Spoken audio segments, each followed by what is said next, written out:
All right, when you're making a section and you need to then set up the connection between what would be your roof truss and your section view, you don't need to worry about the roof truss as a roof itself. The roof doesn't change, all right, other than you may need to move its location a little bit, okay? So what we'll do is walk through that process of how to set this up, how to move it.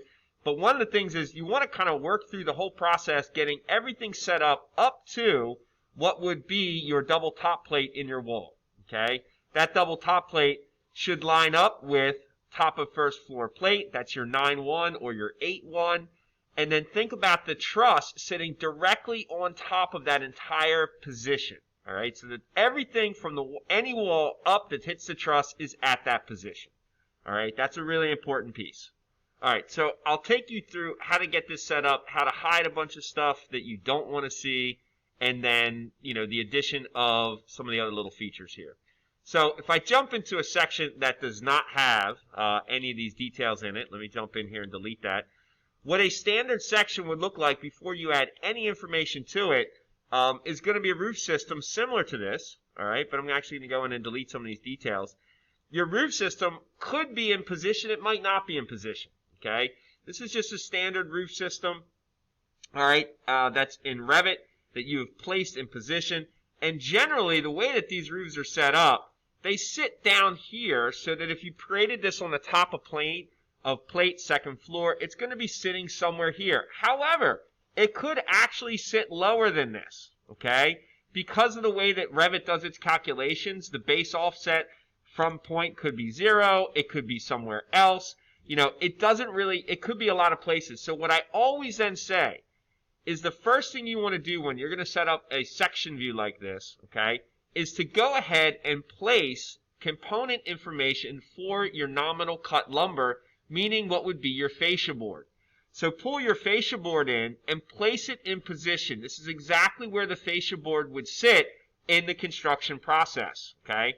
The end of the truss is where the fascia board then sits, and then your sheeting runs down to the tip of the fascia board.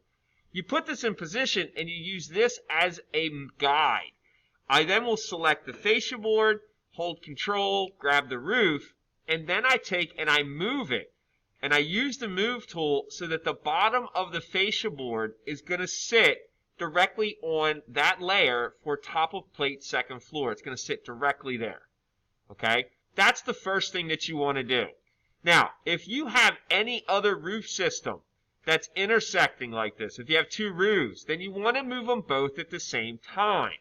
All right? So you want to move all your roof systems at the same time so they all move the same height. So just something to be aware of if you have that, okay? Now, when you're looking at this, you're saying, okay, this is in position. This still, you can see the actual structural member here. You can see all this other stuff. What do I do with that? Well, we're going to do a region hide, all right? So if I grab my region tool, I then grab from here, and I just want to use a region that is a solid filled white region. Because it's on white paper, we're using a white fill. From that point, I just go in and I use a medium thick line, and then I go ahead and trace in the outside edge of the truss. Now the truss is going to come straight up.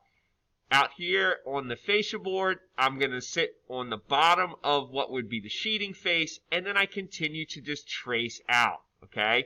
Now, I can start working my way up. This would all become one single truss. In Revit, you can see that it's two trusses, okay? However, it's actually going to be one truss, not two roofs, when it's actually constructed. Now, if you're not able to get points to lock to where they need to lock to, run them long. Just let it run long, and then pick up the next line, and I'll show you how Revit's going to clean that up for you. I'll run long here. I'll come from this point, come down, all right? And then while I'm sitting here, I grab this tool. This is Trim and Extend. Then I just click on the two parts of the line I want, and it cleans it up. All right, before I scroll away, I'll start this line at the bottom, and the bottom of the truss runs all the way across what would be the top of the wall, okay? Then I can go up into here. This didn't clean up, so I'll just grab my trim tool. I click on the side of the lines I want to keep, and it trims itself up there, okay? When this is all set and it's in position, I hit the green check. and then it puts in a hide. Now it goes ahead and hides everything behind that truss line. Now the only other thing we need to do now to show the truss is actually draw in the inside line of the truss. So if I jump back here and take a look, you can see a truss system is made of nothing but 2x4s. Now, those 2x4s are put together with gussets, and there's webs and ribs and everything else in position here, right? We don't show any of it. All we're going to do is show the outline of the truss. The truss manufacturer is going to do everything else structural. We don't even want to even discuss that. Okay, that's not what we do. So back here, all I need to do is do an offset line. So I can grab my detail line. I'm going to use the medium line again, okay, because I'm going to work with that medium line. And this time, I can really trace the inside or the outside line first. So I just grab this tool called Pick Line, and I'm just going to pick the line that I want to create. And it's creating a line on top of another line. Now, this extended out far too out. Let me get back out of here. So when I pick this one line, let's do annotate, detail line, pick line. I can pick the line, and it's creating those lines. If I sit over top, this is extending out here. I don't want that. I want that medium thick line. So I'll hit tab, and then it grabs the line I want. I can pick that line. Now, you can still also just draw the lines in if you grab your line tool, and then you're just tracing them in. Sometimes that might just be easier, but there's two ways that you can go about doing it. All right. So I'm just drawing all my lines in. So they're in position. Then what I'll do is I will do the detail line, and I grab the offset tool right here, and I'll tell it I want you to offset by 3.5 inches. Well, not 30.5, so let's do 3.5 inches. Come on. There we go. And then when I mouse over this line, you can see the new line is going to be in position, and I just drop that in position. Once it goes ahead and starts putting these in, I can trim them up. Click on the lines that you want to keep. And then you can keep working your way around. It will hold the 3.5. And then these were placed in here before, but I can now just go ahead and trim them together. And now I have the outline of the truss.